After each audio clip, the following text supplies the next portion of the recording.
Bonsoir, mesdames, mesdemoiselles, bonsoir, messieurs. C'est avec grand plaisir que nous vous ramenons de nouveau, à la demande générale, le comédien des comédiens, Salconi, l'Italien.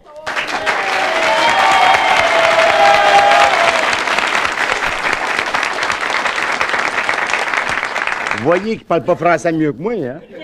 Bonsoir tout le monde. Tant qu'à moi, pour les personnes qui me connaissent trop peu, eh bien, laissez-moi vous dire que je suis un Italien. Un Italien du Nouveau-Brunswick. C'est pour ça que je parle un français impeccable.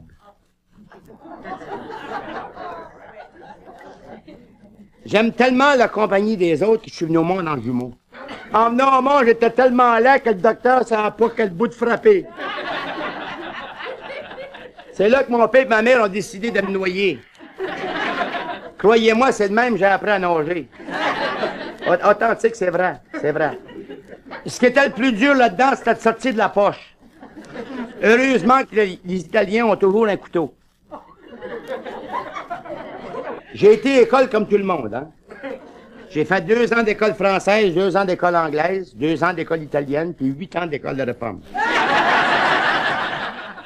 Puis je suis fier d'être italien pour ça.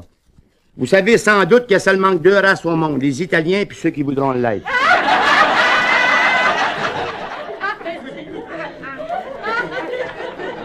Je viens d'une famille pauvre, une famille très pauvre. On était assez pauvres chez nous quand même des rats allaient manger ailleurs. C'est vrai. Et c'était encore plus triste dans le temps des fêtes. Mon père, c'était un gars qui était charitable. Mais dans le temps des fêtes, il n'en pouvait plus. Quand il arrivait le temps, la veille de Noël, là, il sortait sa galerie, il tirait de la carabine, il remettait dans la maison les yeux pleins d'eau, puis il disait « C'est bien de valeur les enfants, vous n'aurez rien, le Père Noël vient de se suicider. » Pour d'avoir des bébelles, je m'en ai fabriqué moi-même. Mais je fabriqué un yo-yo. Je dois toujours avec mon yo-yo.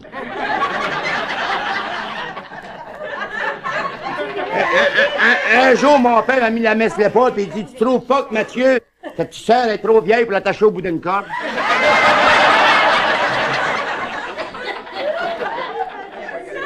Je me souviens encore, très jeune, d'avoir assisté à un enterrement. Un bon Italien d'à côté de chez nous qui venait de mourir. C'est la première fois que ça y arrivait. J'ai trouvé ça extraordinaire. J'ai remarqué qu'il y avait seulement 2 porteurs. 2 porteurs!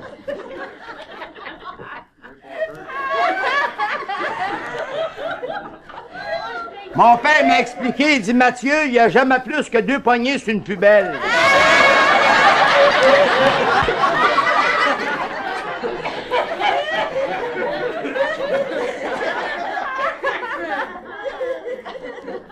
Pour ceux qui ne le savent pas, je me suis marié très jeune. Très jeune. On a eu des enfants. 1 enfant puis 3 accidents. Je me souviens encore au baptême de mon 3e. Ma femme s'est penchée vers moi dans l'église et a dit « Mathieu, on se marie dessus. » C'est assez de parler de moi. Maintenant, on va continuer à parler des choses insignifiantes. Un de nos bons amis qui a rencontré un de ses amis sur la rue puis il dit « Hey, il dit, Tony, ça fait longtemps que je t'ai pas vu, là. Qu'est-ce que tu fais, là, maintenant, là? » Ben, il dit « Moi, je reste plus à Montréal, là. » Et vous savez que tu restes, toi? Il dit « Moi, je reste, il dit, à Dorval. » Il dit « Aimes-tu ça? » Ah, il dit que c'est cute. Toutes les maisons sont séparées. Maintenant, toutes les vidanges, c'est à moi. Les coquerelles, pareil, c'est à moi, hein? Et j'ai entendu qu'à Dorval, les avions, ça fatiguait le monde. Et ça fatigue pas moi. Et moi, il aime ça. Tu vois passer les grosses constellations, là. Et les jets. Les petits Cessna, pout. Il dit, comme ça, t'es contente, Tony? Pas toute contente. Moi, j'aime pas les maudits hélicoptères. Pourquoi est-ce que t'aimes pas les hélicoptères? Ben, il dit, des fois, il dit, ça passe au-dessus de la maison de moi, là. Puis là, attention, la soirée est longue. Ah wap, ah wap, ah wap, ah wap, ah wap, ah wap, ah wap, ah wap.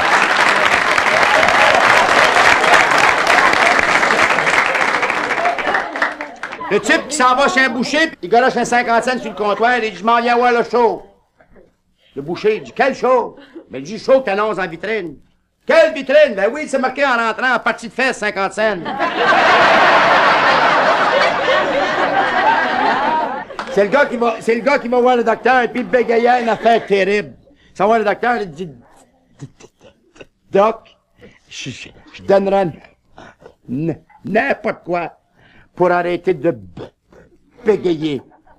Le docteur, il dit, baisse tes culottes. Il dit, quoi ça a à faire avec mon bégayage? Il dit, baisse-les pareil. Fait que le gars baisse ses culottes, puis il est à manger, OK, les dames? Il était une patente, oui. Le docteur, il dit, mon chum, c'est ça qui te fait bégayer. N'importe qui traîne une affaire d'une longueur semblable bégayerait. Il dit au docteur, il dit, qu'est-ce que t'as envie de faire? Ben, il dit, faudrait t'en couper un bout. Il dit, si c'est pour m'empêcher de bégayer, coupe! Fait qu'ils ont coupé 3 pouces. Pleurez pas, les dames.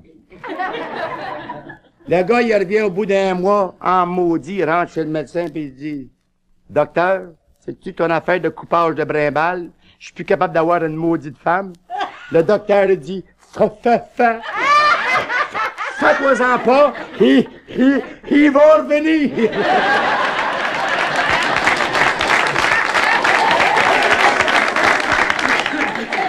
J'ai sorti qu'une fille hier soir, croyez-moi, elle était assez maigre. Là-dessus, on vient pas, on passe tout douette.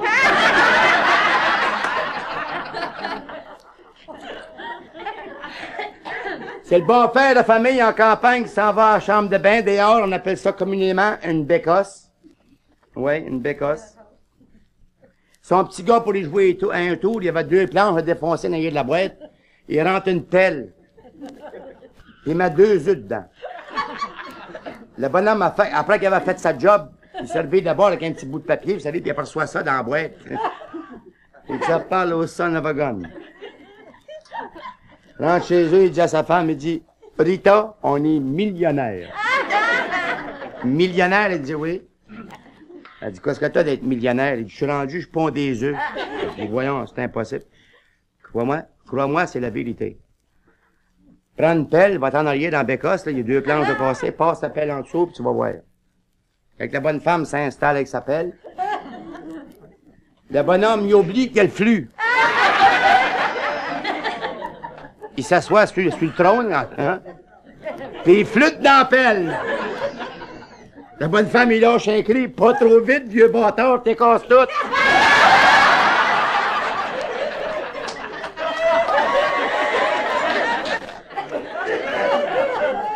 C'est le type qui va à l'hôpital pour se faire greffer une main. Par erreur, ils ont greffé une main de femme. Le docteur rencontre son patient 2-3 mois après, puis il dit, tu Joe, il dit, comment ça a été l'opération? Pas trop pire. Et tout va bien? Oh, il dit, il y a des petites affaires. Il dit, comme quoi? Ben, il dit, quand je vais pisser, là, elle veut plus lâcher.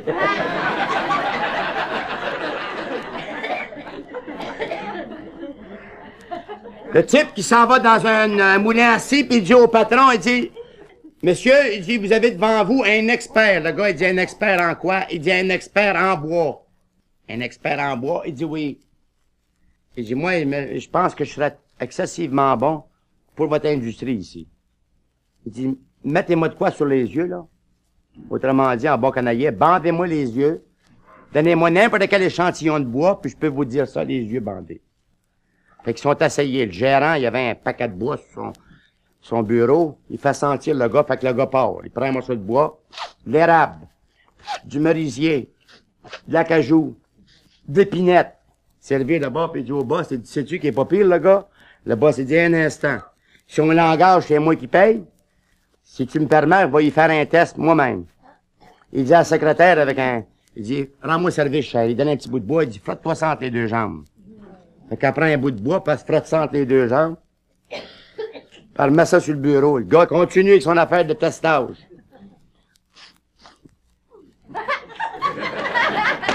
Du sapin. Du bouleau. Du noyer. Tout d'un coup, il arrive à ce petit bout de bois-là, puis comment? Ça peut être 2 affaires. Soit que ça soit une planche sur une boîte de poisson ou un bardeau sur une bécosse.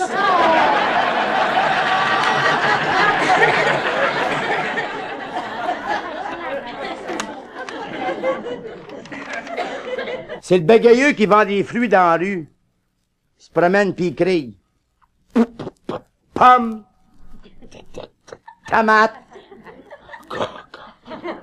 Concombre.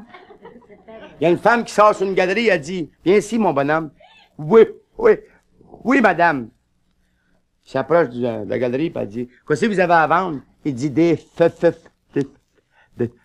fraises. Elle dit, comment est-ce que vous vendez vos fraises? 60 cents du coco. Elle dit un instant, elle rentre dans la maison, elle se déshabille flambant. Elle sort avec un petit négligé transparent. Pour faire exprès, elle avait une petite balloune qui dépassait 5 bords. Le gars, il avait seulement que l'œil là-dessus.